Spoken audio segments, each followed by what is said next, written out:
Shalom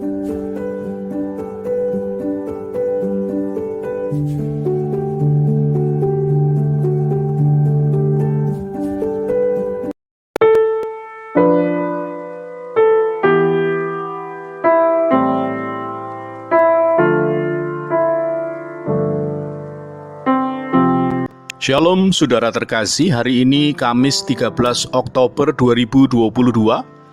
Mari kita kembali mengikuti renungan harian yang dikeluarkan oleh Sinode Gereja Kristen Aukumene di Indonesia atau GKO dengan berpedoman pada pola pembacaan Alkitab 4M. Untuk itu marilah bersama kita berdoa. Bapa Maha Kudus yang mengubahkan konsep hidup kami, bukan hanya konsep umum diberkati untuk memberkati, tetapi yang utama menjadi berkat bagi kota, agar kami menerima kesejahteraan bersama-sama. Untuk itu kami memohon kuasa Roh Kudus yang memampukan kami menjadi berkat kesejahteraan di wilayah pemerintahan kami tinggal. Untuk itu kami membuka hati untuk kebenaran firman Tuhan yang kami terima hari ini.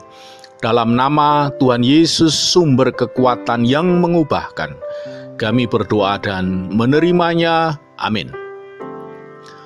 Saudara terkasih, untuk merenungkan firman Tuhan hari ini, saya bersama istri Ibu Yuni yang secara bergantian mengajak setiap kita untuk menerima, merenungkan, melakukan, dan membagikan firman Tuhan dari kitab Yeremia pasal 29 ayat yang kelima dengan judul Bekerja dan Hasilnya. Yeremia 29 ayat 5. Dirikanlah rumah untuk kami diami, buatlah kebun untuk kami nikmati hasilnya. Maka dari bacaan tadi, kita bersama-sama menggali firman Allah dengan menggunakan pertanyaan-pertanyaan berikut ini. Yang pertama, apakah yang harus dibuat untuk memperoleh hasil? Ayat yang kelima. Dirikanlah rumah untuk kami diami, buatlah kebun untuk kamu nikmati hasilnya. Miliki daya juang, berkarya mensejahterakan wilayah di mana kita tinggal, agar menerima kesejahteraan bersama-sama. Sebab ukuran kesejahteraan, bila hanya keinginan untuk kesejahteraan diri sendiri atau hidup dengan cara sendiri, maka akan merusak komunitas dan akhirnya merusak diri sendiri dalam komunitas.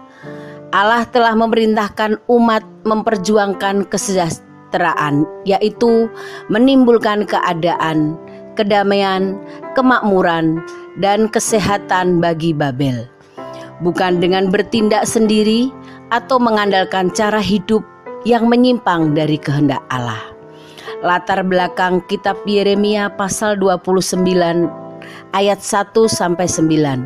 Nabi Yeremia mendengar beberapa nabi yang terbuang itu menubuatkan bahwa mereka semua segera akan kembali pulang ke tanah kelahiran di Yerusalem. Masalahnya, nubuatan ini berangkat dari optimisme picisan, yaitu tidak bernilai atau hanya khayalan yang bukan dari Allah.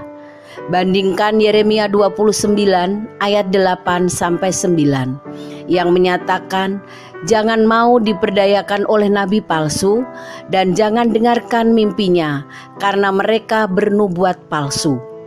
Karena seruan nabi palsu, racun yang menjerumuskan umat dalam kecerobohan berpikir yang dapat menciptakan keputusan nekat, bunuh diri dengan melawan tentara yang kuat menawannya.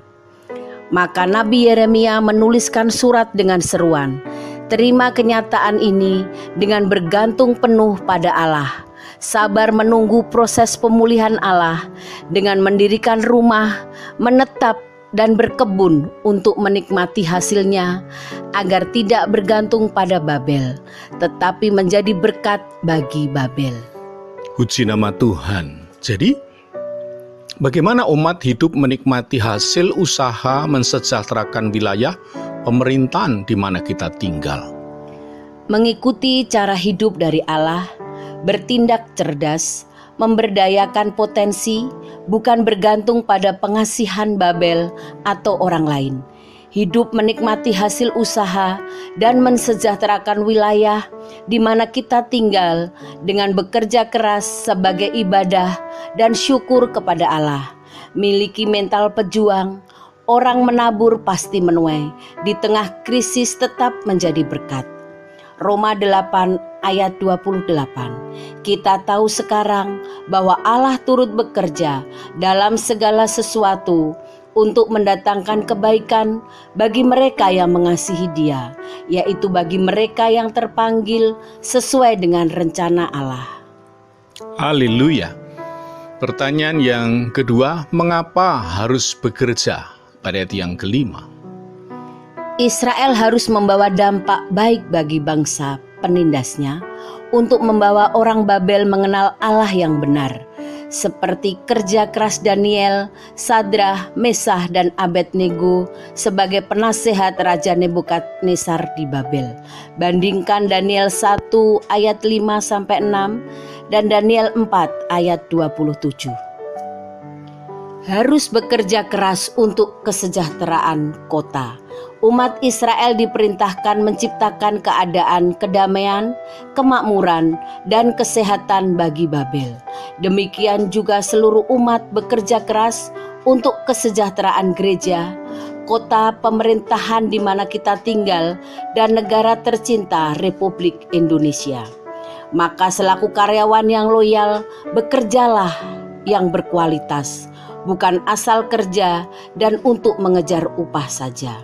Selaku pelayan masyarakat, tetap mengabdi, dan selaku hamba Tuhan, miliki daya saing yang sehat, bukan cara hidup yang menyimpang. Maksimalkan potensi dalam jemaat, lipat gandakan talenta, pemberdayaan masyarakat, dan duplikasi jiwa. Puji nama Tuhan Yesus. Maka berdasarkan firman Tuhan dan uraian pengajaran ini, apa yang kemudian menjadi komitmen kita? Umat percaya hendaklah memastikan diri dan berkomitmen. 1. Hidup tidak bertindak menyimpang dari kehendak Allah, yaitu tidak bersabar, berpikir sembrono, dan memengaruhi yang negatif. 2. Miliki daya juang, berkarya mensejahterakan komunitas warga gereja atau masyarakat di wilayah pemerintahan di mana kita tinggal dengan menciptakan keadaan kedamaian, kemakmuran, dan kesehatan bersama. Dan yang ketiga, bekerja memaksimalkan potensi dalam jemaat, lipat gandakan talenta, pemberdayaan masyarakat, duplikasi jiwa untuk mewujudkan pelayanan semakin besar dan luas. Amin. Untuk itu mari kita lakukan komitmen kita bersama ini dengan memohon pimpinan dan kekuatan Roh Kudus dalam mewujudkannya. Bapak Ibu Saudara terkasih, mari kita tutup saat teduh kita dengan satu di dalam doa. Ya Allah, Bapa di surga, kami doakan firman-Mu ini jadi dalam kehidupan kami. Kami memohon pengampunan-Mu jika ada di antara kami masih ada kehendak diri dalam motivasi dan orientasi pelayanan kami yang menyimpang dari tujuan Allah.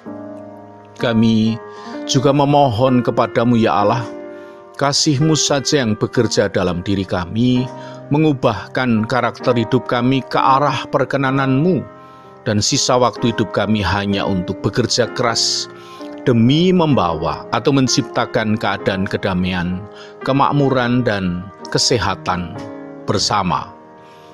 Dengan kasih Allah dalam diri kami meyakini bahwa kami dapat lebih lagi saling mengampuni, saling menguatkan, saling mengingatkan, dan saling menghormati dalam tanggung jawab pekerjaan Tuhan bersama di bumi. Maka mampukan kami mewujudkannya.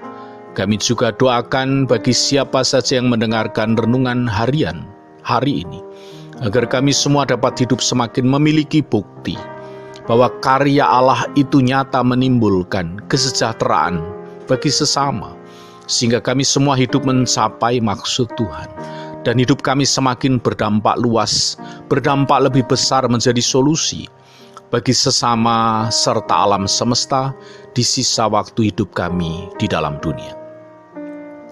Dalam nama Kristus Yesus Tuhan, kami telah berdoa menerimanya. Amin.